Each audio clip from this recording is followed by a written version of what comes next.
आम नागरिक negotiable instruments act के सेक्शन 138 यानी चेक बाउंस के केस में अपील करता है। उसकी सजा पर रोक लग जाती है और बेल भी मिल जाती है। हाँ, यहाँ तक तो सब नॉर्मल कानूनी प्रक्रिया लग रही है। बिल्कुल।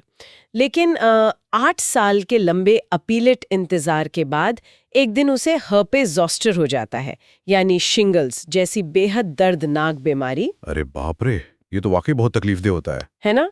तो इस बीमारी के कारण उसे कोर्ट आने में थोड़ी देरी हो जाती है। एक सुनवाई छूट जाती है और अगली में वो थोड़ा लेट पहुंचती है और नतीजा, लोअर कोर्ट तुरंत बेल कैंसिल करती है और उसे सीधे जेल भेज देती है। सिर्फ एक लेट आने पर? ये सुनने में किसी बुरे सपने जैसा लगता है। पर हमारी न्यायिक प्रणाली में ऐसी घटनाएं सच में होती हैं। सही कहा।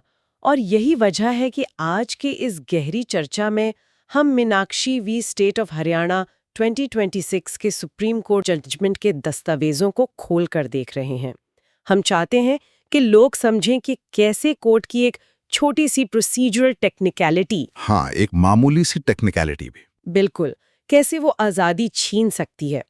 मुझे तो ये बिल्कुल उस सख्त स्कूल अटेंडेंस सिस्टम जैसा लग रहा है जहां एक दिन ट्रैफिक में फंसने पर आपको सीधे स्कूल से निकाल दिया जाए। सही बात है। बल्कि इसकी तुलना एक ऐसे ऑटोमेटेड अटेंडेंस सॉफ्टवेयर से करनी चाहिए जो किसी इंसानी मजबूरी को समझे बिना बस एक चेक बॉक्स खाली देखकर एक्शन ले लेता है। तो आखिर ट्रायल कोर्ट ने इतनी कठोर सजा क्यों दी? इसका जवाब स्टेट की एक बेहद टेक्निकल दलील में छिपा है। यहाँ सारा मुद्दा सीआरपीसी के फॉर्म 45 पर आकर टिकता है। अच्छा, मैंने उस फॉर्म 45 के बारे में पढ़ा है सोर्स डॉक्यूमेंट्स में।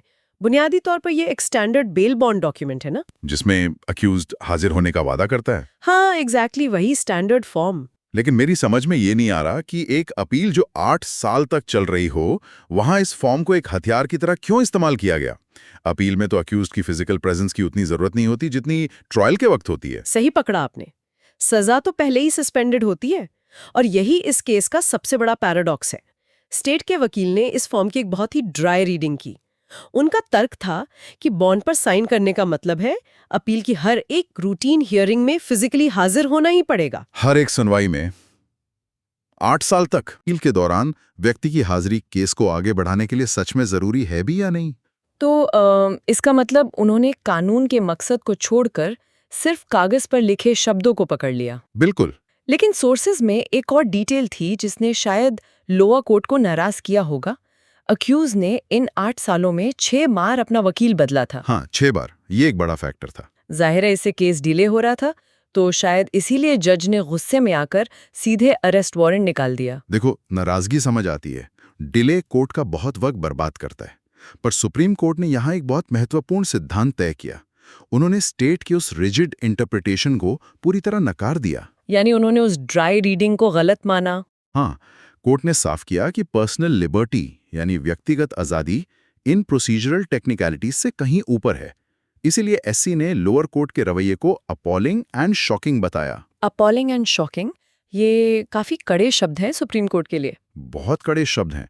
उनका मानना था कि प्रोसीजरल डीले की ऐसी सजा नहीं हो सकती। लेकिन डीले की प्रॉब्लम का क्या सोल्यूशन निकाला फिर? अगर अक्यूज नहीं आ रहा और लॉयर बार बार बदल रहा है तो मुद्दा आगे कैसे बढ़ेगा? यहाँ सुप्रीम कोर्ट ने एक बहुत नया और प्रैक्टिकल रास्ता दिखाया।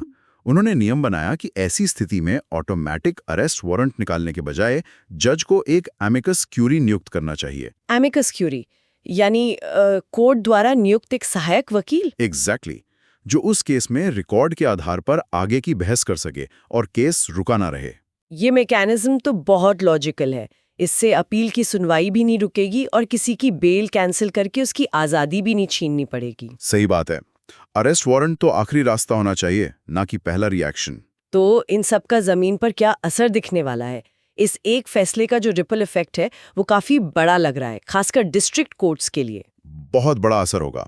हाईकोर्ट के जरिए इस जजमेंट को सभी जिला न्यायालयों में भेजा गया है।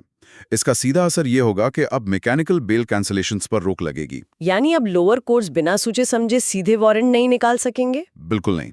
और वकीलों के लिए ये रूलिंग उस फॉर्म 45 के गलत और रिजिड इस्तेमाल के खिलाफ एक मजबूत कवच बन गई है। अगर कोई लोअर जज अननेसेसरली नॉन बेलेबल वारंट निकालने की कोशिश करता है तो इस सुप्रीम कोर्ट डायरेक्टिव का इफेक्टिवली इस्तेमाल किया जा सकता है। ये सच में एक अच्छी खबर है और आम जनता के लिए सबक ये है कि अपील के दौरान बेल मिलने का मतलब अपनी जिंदगी रोककर हर रूटीन प्रोसीजरल हियरिंग में बैठना नहीं है। हाँ, कानून आपको अपनी जिंदगी जीने से नहीं रोकता। हालांकि ऐसी स्थिति में अनअवॉइडेबल मेडिकल प्रूफ्स हमेशा रिकॉर्ड पर मौजूद होने चाहिए, जैसे इस केस में उस शिंगल्स की बीमारी का मेडिकल प्रूफ था। सही कहा। न्यायिक प्रक्रिया इंसाफ के लिए बनी है, वो खुद किसी के लिए एक सजा नहीं बन सकती। प्रोसीजर इंसाफ तक पहुंचने का एक जरिया है, खुद में कोई मंजिल नहीं। वाह, क्या बात कही आपने। और इसी बात पर हम एक विचार छोड़कर जाते हैं। अगर हमारी न्यायिक प्रणाली लोगों को इंसाफ देने के लिए बनी है, तो उसमें इंसानियत और मजबूरियों को समझने की और ज्यादा जगह नहीं होनी चाहिए। बिल्कुल होनी चाहिए।